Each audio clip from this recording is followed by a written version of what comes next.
there's a reason behind every line in my initial email. In my follow-up number 1, follow-up number 2, follow-up number 3, there's a contingency plan if it doesn't work out.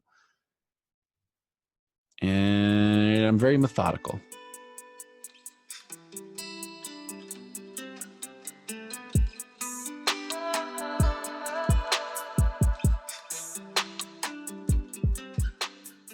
Hello everyone and welcome to CEO Journals. I'm your host Ethan Bridge, and on today's show I have the pleasure of talking to Jordan Paris. Jordan is the host of the podcast Growth Mindset University, which is an incredible podcast that has managed to reach a staggering 15th on the Apple rankings for education, an extremely tough category for podcasting. He has had the pleasure of talking to some amazing guests, such as Mark Manson, Lok and James Altucher. So I wanted to talk to Jordan about how he managed to network with these people. A big topic in this episode is the potential of podcasting. Put it this way, there are only 750,000 active podcasts today. And if you compare this to YouTube's 22 million active channels with over 10 subscribers, the potential can be seen in this statistic alone. We also talked to Jordan about how he started his podcast, why he started his podcast, and the methods of marketing he used to get it to the point it is at today. I can't express enough how much value Jordan provides in today's show. So without further ado, let's dive straight into it. Enjoy. So hello everyone, welcome back to the CEO Journals podcast. Today you have the pleasure of listening to Jordan Paris. Jordan, how are you doing today? Ethan, it's such a pleasure to be talking here with you today. This is what I love to do. The pleasure is all mine, because getting a podcaster who has got an insane podcast on the show is incredible. Can't thank you enough. So for the listeners that don't know who you are and what you do, if you just want to give us a quick 60-second introduction. I have fun. My whole philosophy of don't make a living, design a life has led me to this point where I don't do something if I don't have a lot of fun doing it, if I don't make a lot of money doing it, and if I don't help a lot of people doing it. Something has to, a specific activity has to fit at least, one of those criteria. But 2 or 3 of those criteria, the goal is to have them all align in what I do. And that's exactly what happens. And even though it took a number of years. And so I've got this great, very fun podcast called Growth Mindset University, all about learning the lessons we should have learned in school, but did not, so that we can succeed in the progressive new age of business and life we find ourselves in 2019, with in-depth interviews of James Altucher, Mark Manson, Lok, Naveen Jain. I don't know if you know that book, Way of the Peaceful, talking to him, Dan Millman. I'm going to consider it a tie for first for the biggest one I've ever done, because of the impact that he's had on my life. I know it is a classic book. It's been out for 39 years, since 1980, and so many people know it, and it's changed so many people's lives. But when I say it to people in our generation, Ethan, I'm 21, you're 20. When I say it, it's not common for people our age to know that book. But for me, I'll consider that. There was a major motion picture, a movie made out of the book. So I'm considering that one, this upcoming one, the biggest one. That is incredible. And obviously the listeners should definitely go and listen to that when it's come out. You've just name dropped some incredible guests. So that's something I actually want to dive into. I know. I hate that phrase as well. I hate that phrase as well. No, it's not the phrase. It's not the phrase. It's the fact that I do it. But it gets people's attention. But I mean, besides that, the last thing I'll say is I help people build businesses around their podcast. And there's so many things, Ethan, that I wish I knew when I was starting my podcast. So many unknown variables of podcasting, that things I wish I knew when I was first starting. I wasted so much time, money, and effort. And so I've created this amazing course that people, since launching it, have given me such incredible feedback on it. Just raving. People are posting about it. It's at jordanparis.com/course, literally completely free. And so that's a course that kind of teaches you what I do and how to build a business around your podcast. And I think that's super helpful as well, because obviously when you started, you sort of were left to yourself to find out the right direction, what you had to do to make yourself succeed. Whereas people like myself who have started recently or are thinking of starting podcasts, there are those resources out there that we can refer to and that can obviously help us succeed and grow much quicker than obviously you were able to. Yeah, man, I was trial and error. I had to figure things out along the way and grow as I go, which is completely fine. And I can figure out my way, and obviously I have, but I could have been this good from like, month one instead of wasting 65 episodes and wasting all those people's time, you know. I hate those older episodes, man. I was with someone today that she was like, I've only listened to one of your podcasts, and it was and I was like, she's like, I know I should listen to more, and I was like, I don't care. But number one, number two, I was like, was it an older episode? And she's like, yeah. And I'm like, oh my God, that's why you only listen to one. Duh. Like that, and that is my fear of leaving those episodes up. As much as people love to see the growth and the progress, that is my fear, that people will just happen to listen to episode 45 or something like that, or episode 5 for that matter, hear it, be like, I don't get what the hype is about, and never listen again. It's very possible. I know it happens every day. It has to. It does. Unfortunately, because those episodes are still out there. But the ones today that are coming out now are, they're a lot of fun, Killing dude. it. There's so much to Absolutely get killing out of it. them, and I love the production. It's great. Awesome. Perfect introduction. So the way I like to start all of my shows is to throw it back to your time in school. So let's look at 12-year-old Jordan. How did you find school? Were you a straight A student?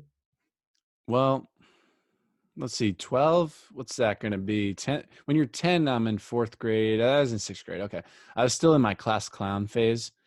In the 2 years Classic. prior, I'd won the class clown award in fourth grade. It didn't really transition into high school, of course, but for those early years, I was a pretty funny guy. I don't know. I'm not hilarious today. Humor is still a big part of my life. Like, I love to watch Impractical Jokers. I don't know if you know that show. Like, it's an amazing Yeah. show. I watch it for health reasons, so I could laugh. If I don't laugh at any other point in the day, that's my insurance policy. Like, I get the laughs out there. But it's 12-year-old Jordan. I mean, was a wasn't a straight A student, high B, low A. My father and brother, if they don't try, when they don't try, they get straight A's. When they do try, it's like 99s. Father is a general surgeon, always at the top of his class, and my mother was like B's and C's, and if she tried, she would get like high B's. You know what I mean? Like, she wasn't gifted, right? Like, in that area, at least. She is in other areas, but not in the area of like grades. I think grades are an illusion, by the way. It's a story for another time.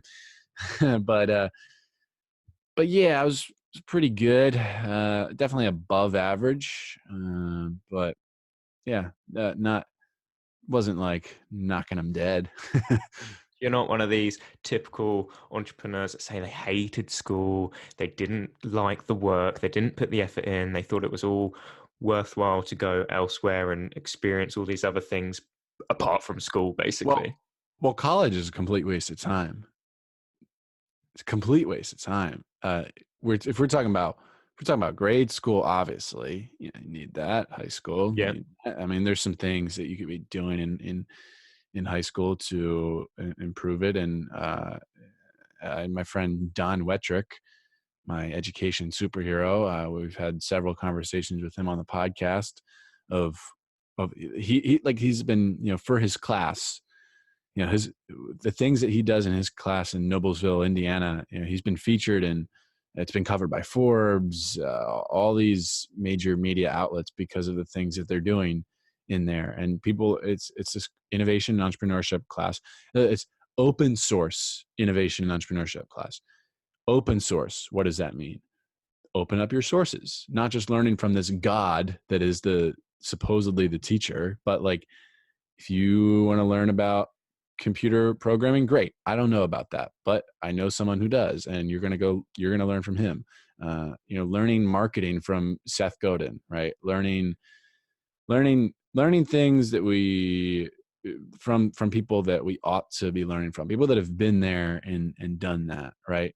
So and people in that class are literally, he just left this past year was his last year, and he's now focusing on his started up foundation full time now.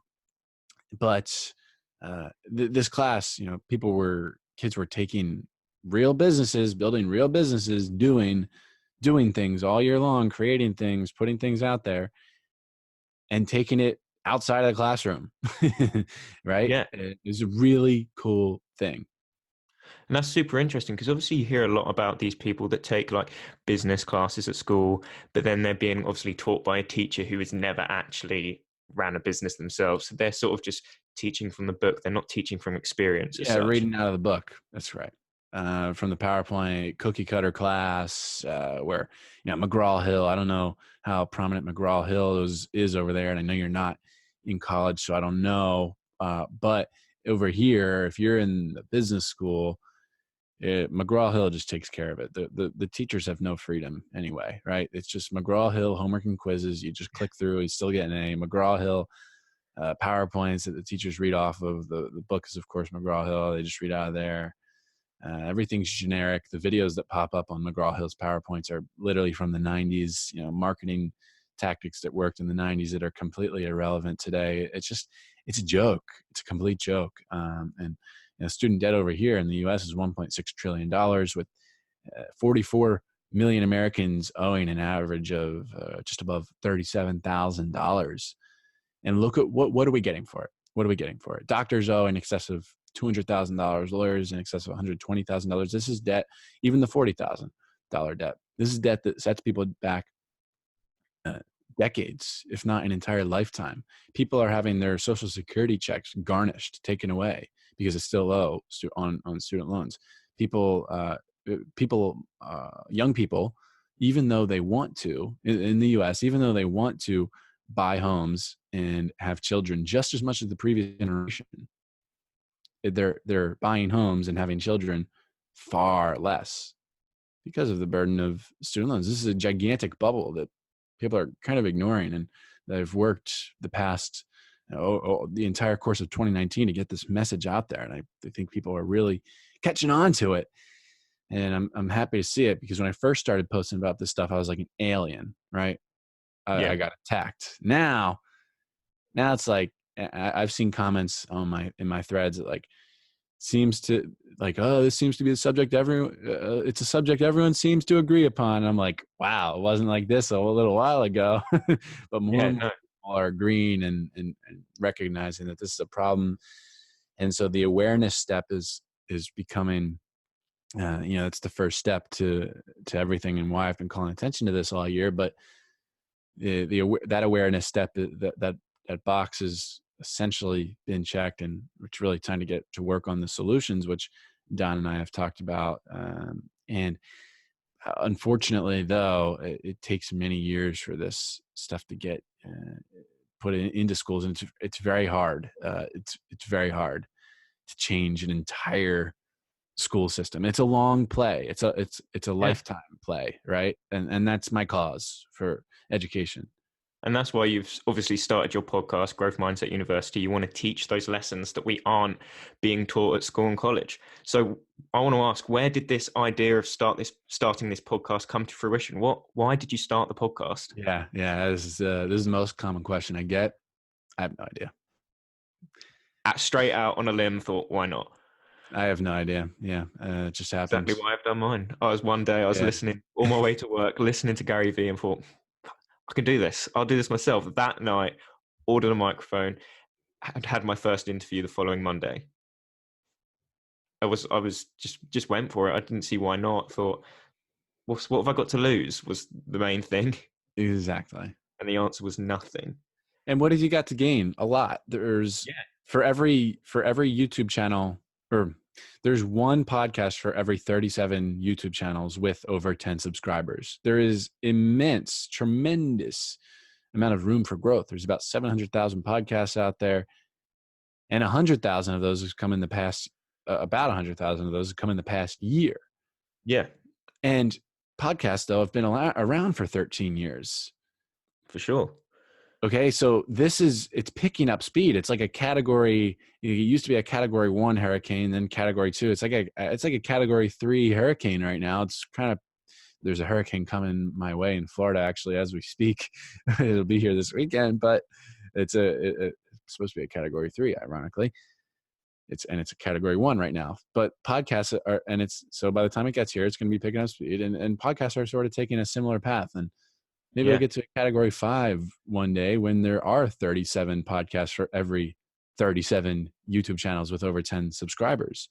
Even with, and I'd have to pull it up, but in my research, but for every, there's one podcast for every like 10 YouTube channels with 100 subscribers. Now that's big. yeah. And 10 is just a number I threw out there. I think it's 10. It could be 20. It could be 5. So no, as Bottom you say, line is there's tremendous room for growth, and the amount of money in podcasts have also been increasing for many years as well. So gigantic opportunity here, and that's what my whole thing is centered around. It's why I'm yeah. helping other people capitalize on this, and so very timely of you to get into this. For sure, because I know, as you say, you relate it to YouTube, and I think it's something like there's 22 million active YouTube channels out there at the moment, in comparison to the, as you say, around 1 million active podcasts. And if you think about those YouTubers that started back in the day when there would have been only a million YouTube channels, a lot of them are now multi-billionaires. So if you think about podcasts, Mm. and when there will be 22 million podcasts, and there's obviously yourself, you started much earlier, but me starting now, I've still got that opportunity to be in that position should I keep up with this for the next 5-6 years. Mm-hmm.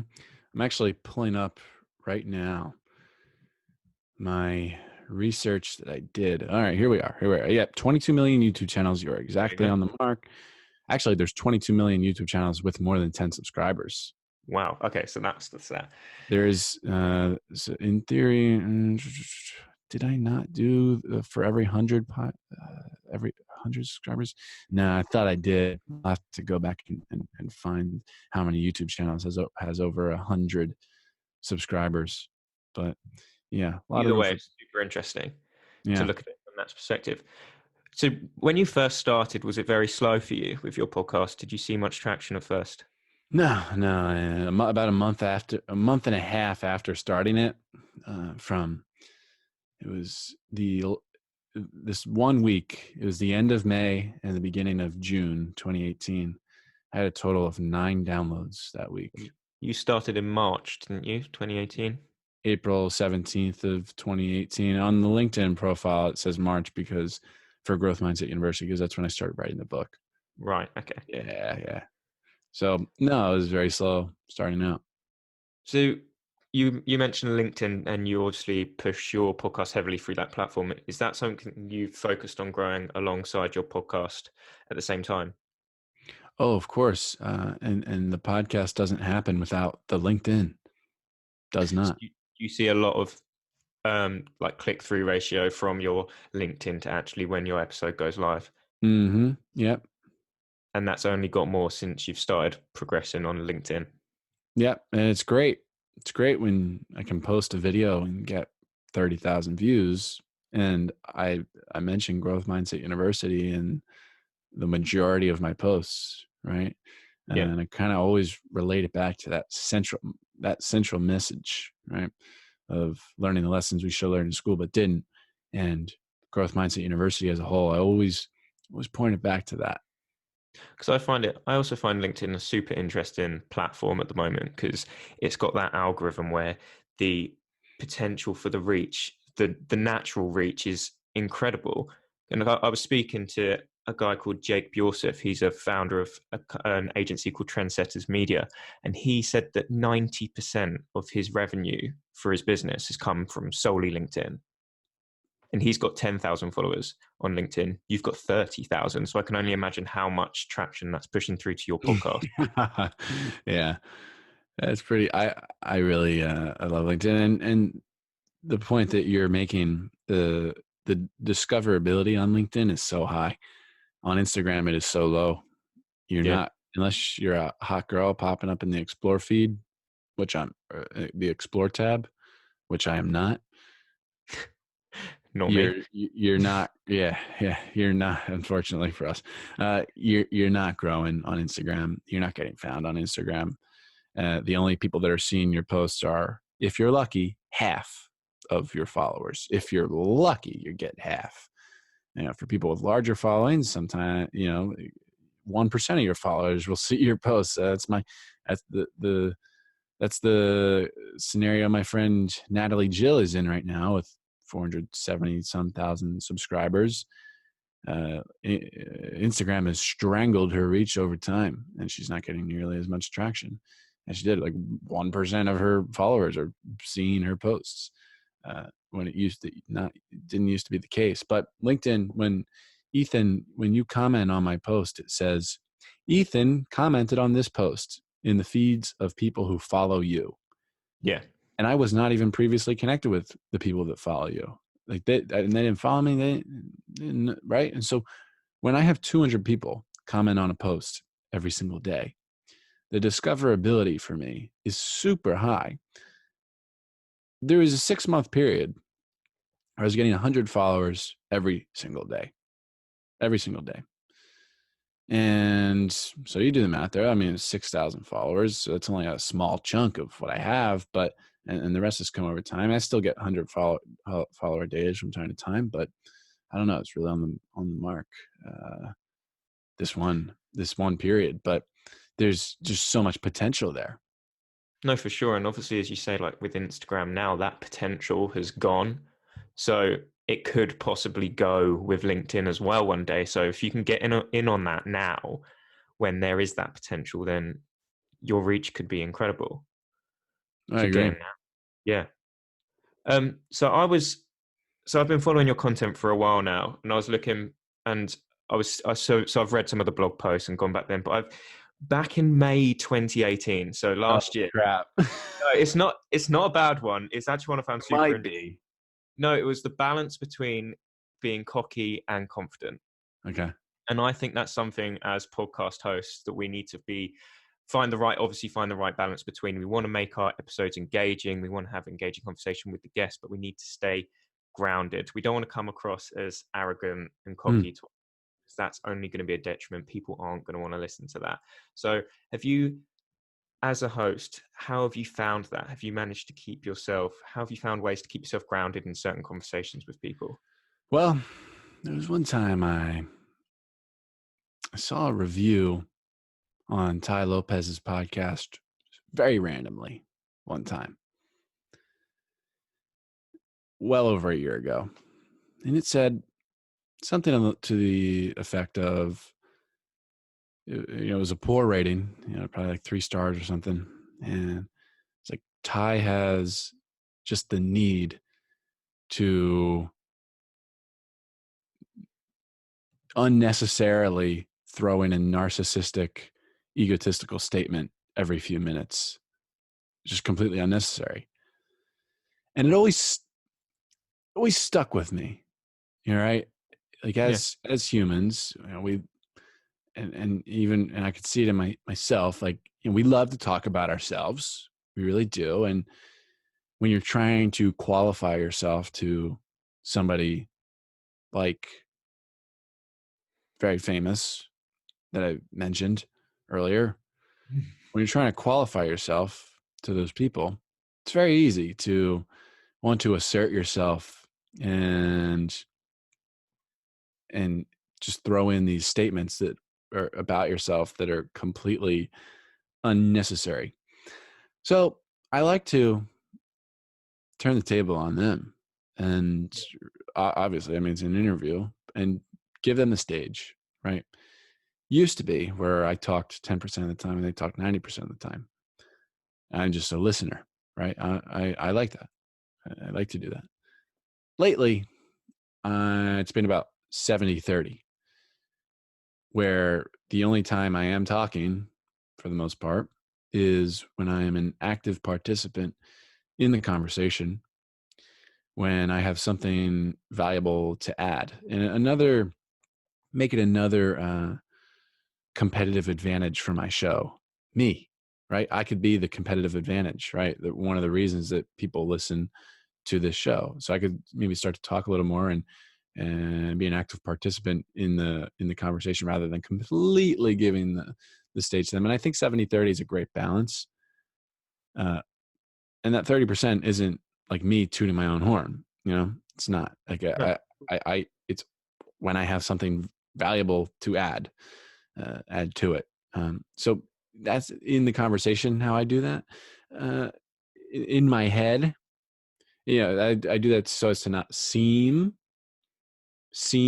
cocky, but you don't have to seem cocky, but you can still be cocky. So in my own mind, it's very hard to say it. It's really just a series of mantras that I have to remind myself of all the time. Like, be kind, be humble, and they're so cliche. But they help. Be kind, be humble. Uh, Never think you're too important for others. Treat everyone like they can get you a cover story on Forbes magazine. Heard Yeah, that one before. yeah. That's the one. That's surprised this didn't come out earlier. Yeah, because it's like one of my Your central. famous line. Yeah, that's my line. Um, so that's really been it. I have to tell myself that stuff all the time because it's really easy to get on the phone with a customer service representative and treat them like crap and believe you're too important for this. But I was on the phone with Apple last week, and I don't know. I was like forming a relationship with this person. I was like, we were dealing all the events on my calendar, which I rely heavily on, completely disappeared. I was shocked. I was like, oh my god. And I was on the phone with them for 2 hours in total. Maybe actually a little more than that. And they couldn't figure it out first night, second, and then we had a call scheduled. Same person, her name was Jennifer, scheduled for 8 a.m. the next morning. And I don't know. We start talking about our nights and mornings. How it went, but like we were in it together, and we had like plenty of side conversations that had nothing to do with getting my MacBook and getting the calendar fixed. And like by the end of the journey with her, I was like, this is kind of bittersweet. Like, it was fixed, but I was like, I don't really want to hang up the phone. Yeah. and, I think that's good. but I did. But unfortunately, I don't know. Yeah. That resonates It's with a like I want to hell of a stay in touch, man. yeah. That resonates with a hell of a lot of things that are mentioned in the book of How to Win Friends and Influence People. And it's an incredible book. If any of you listeners haven't read it yet, it's even though it was written a long time ago, every single thing in that book still applies today. Agree. And as podcast hosts, it mentions in there that obviously people love to talk about themselves. And as podcast hosts, that makes our job incredibly easy. We just ask a question and sit there and listen. And as you say, put in our 2 cents every time we need to. Yeah, that's right. It's a great book. I recommend it like you do. If you haven't even heard of it yet, you're living under a rock. I don't know. Get out from that rock. Holy crap. So obviously you mentioned at the very start of the show some of the guests you've had on your podcast, and by no means these guests are incredible. They're huge names in their respective industries. How in the world did you manage to land them? How did you get in contact with these people? Ask. Straight up, just ask. Yeah. Yeah, Is that exactly. through A lot of email? Yeah, and I give away my email templates to people. They're too powerful to give away for free. So I give them, people have to buy them for $7, and they do. And they're very powerful. I have there's a reason behind every line in my initial email. In my follow-up number 1, follow-up number 2, follow-up number 3, there's a contingency plan if it doesn't work out. And I'm very methodical with it.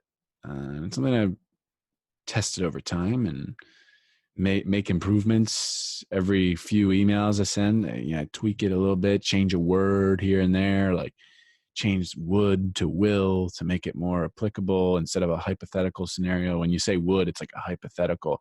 Like I said, I'll give away one of my most powerful things are the double binding questions, right? Where I give people the illusion of choice, where in reality, both options are favorable to me.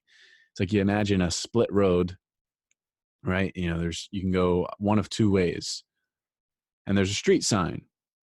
One of them says right way, the other one says right way. So it's like that. And in this, it takes the form a lot of times in the last line of my email. And I'm comfortable giving this away because if you have just this alone, it doesn't work. You have to have the whole system. But it takes the form of, do you want to propose a few dates and times, or is it easier to just go ahead and book really quickly on our calendar? Actually, I've changed it a couple of days ago. Or is it easier to go ahead and secure your spot really quickly on our calendar? And that has gotten me some great new results. It has. I mentioned Way of the Peaceful Warrior. It's come from, I think that.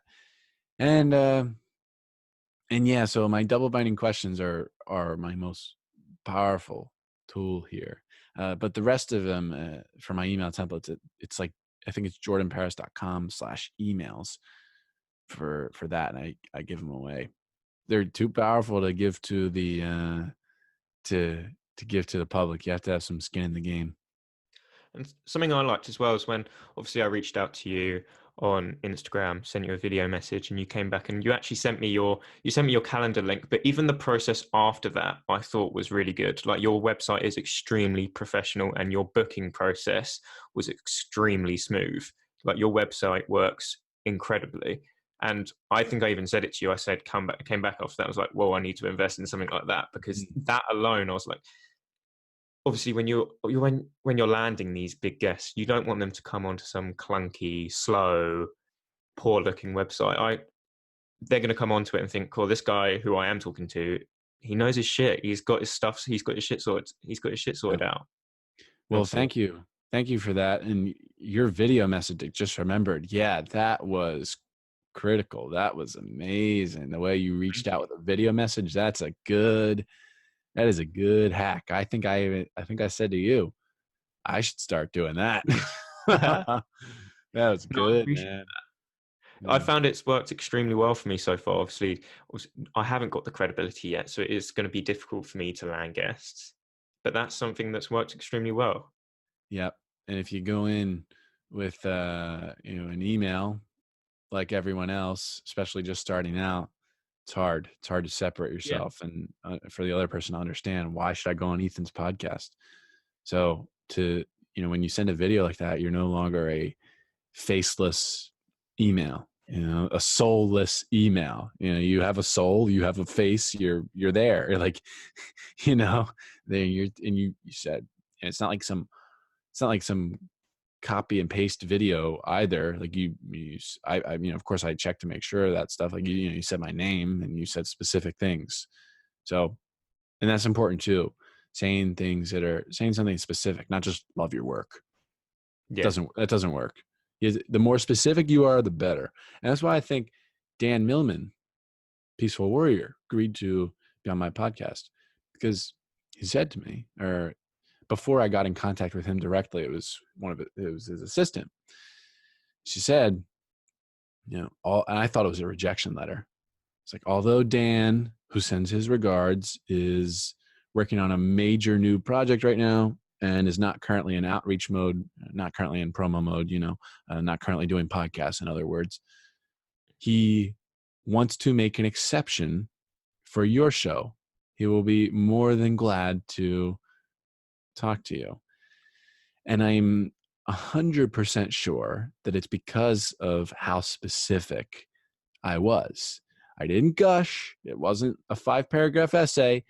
It was a couple of lines, Yeah. probably 3 or 4, that were very specific in what I got out of his book and his multiple books, the ones that I've read, and how it has carried over and translated to my everyday life. I told him that. So And also, I can see all these books behind you, obviously.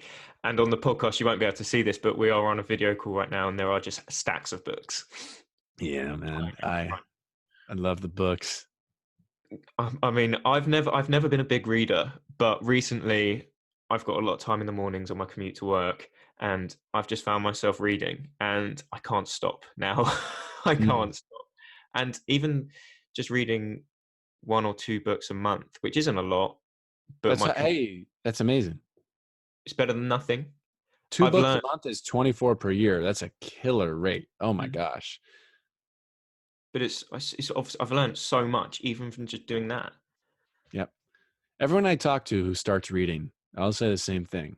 Like, I can't imagine not reading. Like, Yeah, I can't imagine they're not like now. everyone. It's the same thing. Like, they're all in shock at how much they're learning, how much they're changing. Yeah, and they're life lessons as well. They're not just going to apply in the moment, they can last forever. You've dropped some incredible value on the show, and I like to round off my episodes in the same way every time. I've got 3 questions on 3 topics that I don't think are spoken about enough. Love it. And these are money, relationships, and death. Death sounds a bit morbid, Ah, I know, good topics, man. but we'll get there. So my first question is, what does the word success mean to you? Fun. Straight up fun. Why? Well, I guess what success means to me is the don't make a living, design a life, and the criteria that fit beneath that: the fun, money, and helping people. That's Yeah, exactly what it means to me. And having all of those 3 align, it's exactly what it is. and I love that. And the fact that you're going down that route and not solely for the shiny object syndrome, which a lot of people go into entrepreneurship for because they think it's just going to be an easy route to buying the Lamborghini, which people say over and over again, it's not. Yeah, it's the hardest. And that links quite well into my next question with relationships, because a lot of people say it's hard and lonely. So, throughout your journey so far, have you found it difficult to maintain relationships, whether that's with with family members, friends, a significant other, or have you managed to find a way that these people can join your journey with you and experience what you're experiencing throughout? No, it's very easy to maintain relationships, especially since I have appointments in my calendar at 9 a.m. to reconnect and re-engage. It takes a couple of minutes is all. Reconnect and re-engage with loose ties, people I haven't spoken to Really? in a while, right? In a little bit. And I'll scroll back in my texts. Person girl I met up with today. Reason that we met up is because one of my 9 a.m. appointments. I met up with a friend on Friday that I hadn't seen in, I don't even want to, I mean, it might have been 8 months because he moved across to the other side of the state. He came over, he drove over and visited, and we did a show on his podcast because of my 9 a.m. appointment. And so when I'm reaching out to between 1 and 5 people at 9 a.m. every day, just checking up on them, not asking for anything, it's very easy to maintain relationships and have continuous plans that don't involve work, right? Yeah. Like staring into more eyes than screens, which is very important. And yeah, man, I like to I like making time for people. Yeah, I've not I had think too much difficulty with it. I really like that. I think that's huge. Obviously, so something I could relate that to on my aspect is that a lot of my friends, like 2 years ago, went off to university. And even though they come home at summer and Christmas and things like that, we don't always get to meet up. But that's something I'm going to have to start doing. I like that. That's going to be my takeaway from this call. Yeah. But final question in relation to death is, are you afraid of dying? uh, well, take a page out of Dan Millman's book. Do it. The peaceful warrior does not fear death, right? The death is not a tragedy. What's a tragedy is how few people actually live, right? Truly live, right, while they're alive. That's a tragedy. He has a great quote, and I kind of butchered it there, but it's much more poetic than that. But I think the point remains that there's another great quote, like I've had a lot of troubles in my life, most of which never happened. I think it's like Mark Twain, right? Like these things that we worry about, they're like all in the past or the future. Yeah. Yeah, and we waste so much of our time thinking about that crap. We don't actually need to, and like it just doesn't matter. The future things hardly ever come to pass. Our worst fears hardly ever come to pass, and the past is, well, the past. Yeah.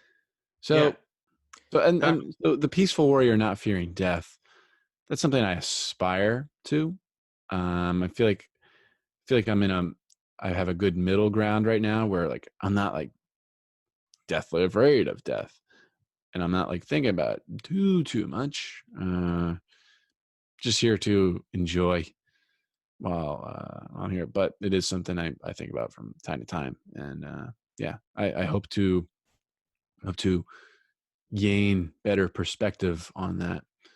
Maybe something I'll ask Dan on on Monday. the He's 73 now. He's 73, so I'll have to ask him. Yeah.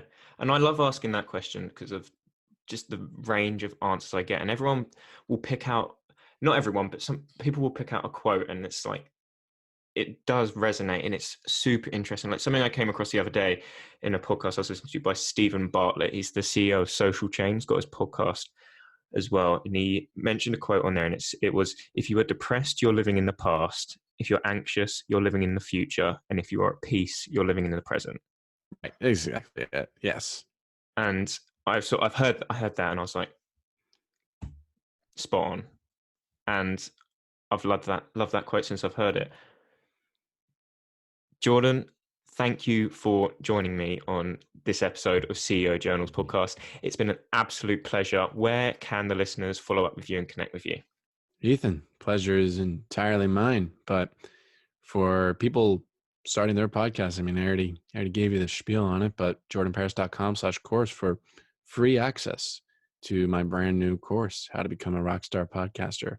Every secret I have is in that course, and people are loving it. But besides that, you can find everything else at jordanparis.com. And if you want to stalk me on social media, the in the footer of my website at the bottom, there's all the socials there. But yeah, man, having fun. It's gonna be a fun journey. Join me. I will, don't you worry. And who doesn't love a freebie as well? That free course, who can't complain? And for those who missed that, I'm going to put all of everything Jordan's just mentioned in the show notes below. But once again, Jordan, thank you for joining me. Ethan, you're the man. Thank you very much.